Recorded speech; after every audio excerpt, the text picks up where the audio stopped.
థియేటర్లో చూసిన సినిమాను ఓటీటీలో ఎందుకు చూడాలి అనేది ఆడియన్స్ ప్రశ్న. అలాంటప్పుడు ఒక్కో సినిమాను వందల కోట్లు పెట్టి ఎందుకు కొనాలి అనేది ఓటీటీ ఓనర్స్ ప్రశ్న. దీనికిప్పుడు దర్శక నిర్మాతలు ఒక కొత్త ఫార్ములా కనుక్కుంటున్నారు.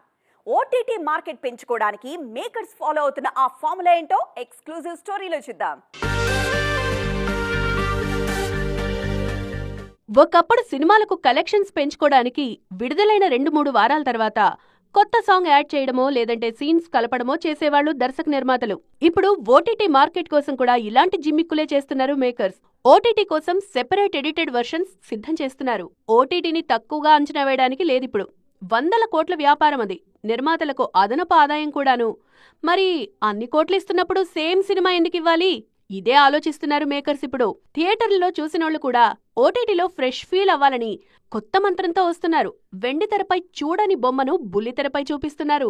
స్టార్ హీరోల సినిమాలకు 100 నుంచి 250 కోట్ల మధ్యలో ఓటీటీ రైట్స్ పలుకుతున్నాయి. అందుకే థియేటర్లలో చూసిన సినిమా కాకుండా ఓటీటీ కోసం కొత్త వెర్షన్ ఇస్తున్నారు. ఆ మధ్య జవాన్, లియో విషయంలో ఇదే చేశారు మేకర్స్. వాటి వల్ల వ్యూయర్షిప్ పెరిగింది. తాజాగా పుష్ప 2 సినిమాకు ఇలాంటి ఎక్స్టెండెడ్ ఓటీటీ వర్షన్ ఇస్తున్నారు సుకుమార్. మొన్నే రీలోడెడ్ అంటూ 20 నిమిషాలు కలిపారు సుకుమార్. ఇప్పుడు ఓటీటీ కోసం మరో 11 నిమిషాలు కలుపుతున్నారు. యానిమల్, అర్జున్ రెడ్డి సినిమాలకు ఇలాగే డైరెక్టర్స్ కట్టిచ్చారు సందీప్ రెడ్డి వంగ. ఈ ఫార్ములా సక్సెస్ అయింది కూడా. ఇక హనుమాన్ ఇంటర్నేషనల్ వర్షన్ ఓటీటీ కోసం సిద్ధం చేస్తున్నారు ప్రశాంత్ వర్మ. మరికొన్ని సినిమాలకు ఇదే ఫార్ములా ఫాలో అవుతున్నారు. జూనియర్ ఎన్టీఆర్ వార్ 2లో నటిస్తున్నారు. ఏడాదిగా హైదరాబాద్ టు ముంబై ట్రిప్పులు వేస్తూనే ఉన్నారు. ఇంకొన్ని రోజుల్లో షూటింగ్ కూడా పూర్తి కానుంది. అంతా బాగానే ఉంది, కానీ ఇందులో అసలు తారక్ క్యారెక్టర్ ఎలా ఉండబోతోంది? ఎన్టీఆర్ ను వార్ 2లో అయాన్ ముఖర్జీ ఎలా చూపించబోతున్నారు? దీనిపై అప్డేట్ వచ్చింది ఇప్పుడు. దేవర బ్లాక్ బస్టర్ తర్వాత తారక్ ఫ్యాన్స్ మామూలు హైలో లేరు. రాజమౌళి తర్వాతి సినిమాతో మావాడు హిట్ కొట్టాడంటూ గర్వంగా కాళ్ళరెగరేస్తున్నారు.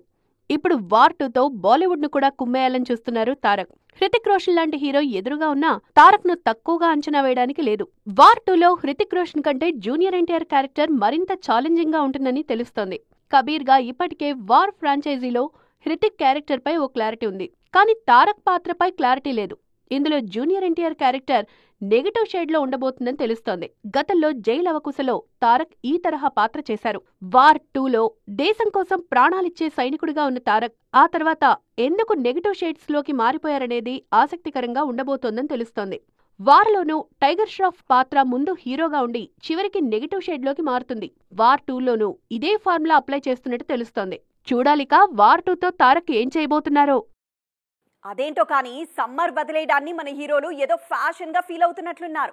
లేకపోతే మరేంటి, 2023 సమ్మర్ అంటే ఏమో అనుకోవచ్చు, 2024 కూడా వదిలేస్తే అనుకోకుండా జరిగిందనుకోవచ్చు. కానీ సీన్ చూస్తుంటే 2025 కూడా సమర్పయామి అనేలా ఉన్నారు. చూస్తుండగానే ఫిబ్రవరి వచ్చినా సమ్మర్ సినిమాలపై ఇంకా క్లారిటీ రాలేదు. మార్చిలో పవన్ కళ్యాణ్ వస్తాడు, ఏప్రిల్లో ప్రభాస్ వస్తాడు, మేలో చిరంజీవి వస్తాడు అంటూ కలలు కంటోన్న ఫ్యాన్స్ కు షాక్ తప్పేలా లేదు. ఎందుకంటే ఇప్పటికే హరిహర వీరమల్లు వాయిదా దాదాపు ఖాయమైపోయింది. ఎందుకంటే ఇన్నాళ్లు ఏ పోస్టర్ విడుదల చేసినా అందులో రిలీజ్ డేట్ ఉండేది. ఈసారి అది కూడా లేదు. తాజాగా హరిహర వీరమల్లు నుంచి మాట వినాలి సాంగ్ మేకింగ్ వీడియో విడుదల చేశారు. అందులో రిలీజ్ డేట్ లేదు. మొన్న బాబీ డియోల్ బర్త్డే పోస్టర్లోనూ మార్చి 28న విడుదల అని వేసిన మేకర్స్ ఈసారి మాత్రం ఆ రిలీజ్ డేట్ వేయలేదు. అసలు రిలీజ్ డేటే వేయలేదు. ఈ లెక్కన వీరమల్లు వాయిదా అధికారికం అయిపోయినట్లే. చిరంజీవి విశ్వంభర కూడా మే 9న అంటున్నారు, కానీ ఇప్పట్లో వచ్చేలా కనిపించడం లేదు. 5 రోజుల టాకీతో పాటు 2 పాటలు బ్యాలెన్స్ ఉన్నాయి. అంతేకాదు విజువల్ ఎఫెక్ట్స్ భారీగా పెండింగ్ ఉన్నాయి. ఇవన్నీ సమ్మర్లోపు పూర్తి చేయడం దాదాపు అసాధ్యం. అందుకే డేట్ ఇంకా కన్ఫర్మ్ చేయలేదు మేకర్స్. మెగా బ్రదర్స్ మాత్రమే కాదు, మిగిలిన స్టార్ హీరోలు కూడా సమ్మర్ 2025లో రావడం కష్టమే అనిపిస్తోంది. ఏ ఒక్కరూ కూడా చెప్పిన తేదీకొచ్చేలా కనిపించడం లేదు. ముఖ్యంగా పాన్ ఇండియన్ సినిమాల రిలీజ్ డేట్స్ విషయంలో చాలా కన్ఫ్యూజన్ ఉన్నాయి. అందులో ప్రభాస్ లాంటి స్టార్ హీరోలు కూడా ఉన్నారు. ప్రభాస్ కూడా ఏప్రిల్ 10న రావడం అసాధ్యం.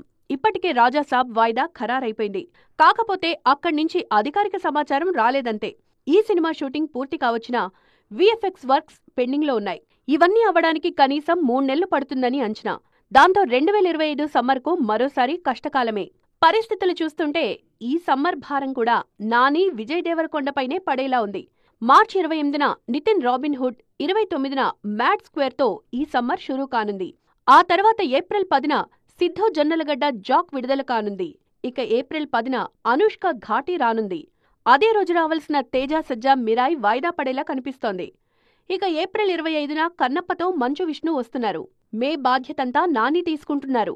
ఈయన నటిస్తోన్న హిట్ 3 మే 1న విడుదల కానుంది. అలాగే రవితేజ మాస్ జాతర మే 9న వస్తుందంటున్నారు, కానీ కన్ఫర్మ్ లేదు.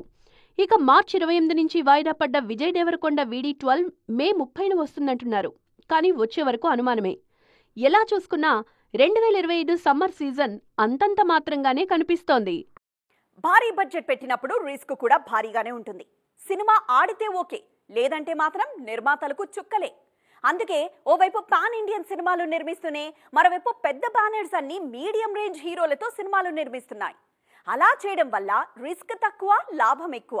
టాలీవుడ్లో ఇదే లాభసాటి వ్యాపారం ఇప్పుడు. మరి అదేంటో మీరు చూసేయండి.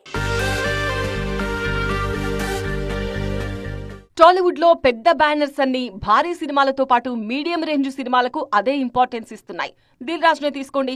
మొన్న సంక్రాంతికి గేమ్ చేంజర్ తో పాటు సంక్రాంతికి వస్తున్నాం అంటూ ఓ సేఫ్ గేమ్ ఆడారు. రిజల్ట్ అందరికీ తెలిసిందే. అలాగే నాగవంశీ కూడా సర్, లక్కీ భాస్కర్ అంటూ మీడియం రేంజ్ హీరోలతో బ్లాక్ బస్టర్స్ కొడుతున్నారు. సితారా ఎంటర్టైన్మెంట్స్ లో భారీ బడ్జెట్ సినిమాలే కాదు, దుల్కర్ సల్మాన్, ధనుష్ లాంటి హీరోలతో మీడియం బడ్జెట్ లోనూ సినిమాలు వస్తుంటాయి.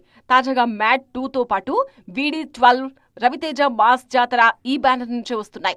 ఇక భారీ బడ్జెట్ సినిమాలకు కేరాఫ్ అయిన గీతా ఆర్ట్స్ నుంచి తండేల్ వస్తోంది ఇప్పుడు. నాగ చైతన్య హీరోగా చందు మొండేటి తెరకెక్కిస్తున్న తండేల్ కోసం 80 కోట్లు ఖర్చు చేసింది గీతా ఆర్ట్స్. 100 కోట్లతో సినిమాలు నిర్మించే మైత్రి మూవీ మేకర్స్ నితిన్ తో రాబిన్హుడ్ నిర్మిస్తున్నారు. 200 కోట్లతో విశ్వంభర నిర్మిస్తున్న యువి క్రియేషన్స్ వరుణ్ తేజ్, మేర్లపాక గాంధీతో ఓ మీడియం రేంజ్ సినిమా ప్లాన్ చేస్తున్నారు. మొత్తానికి పెద్ద బ్యానర్స్ అన్ని బ్యాలెన్సింగ్ చేస్తున్నాయి ఇప్పుడు. విజయ్ చివరి సినిమా రికార్డులకు కేర్ ఆఫ్ అడ్రస్ గా మారుతోంది. తమిళ సినిమా కలలో కూడా ఊహించని రికార్డులకు తెరతీస్తున్నారు దళపతి.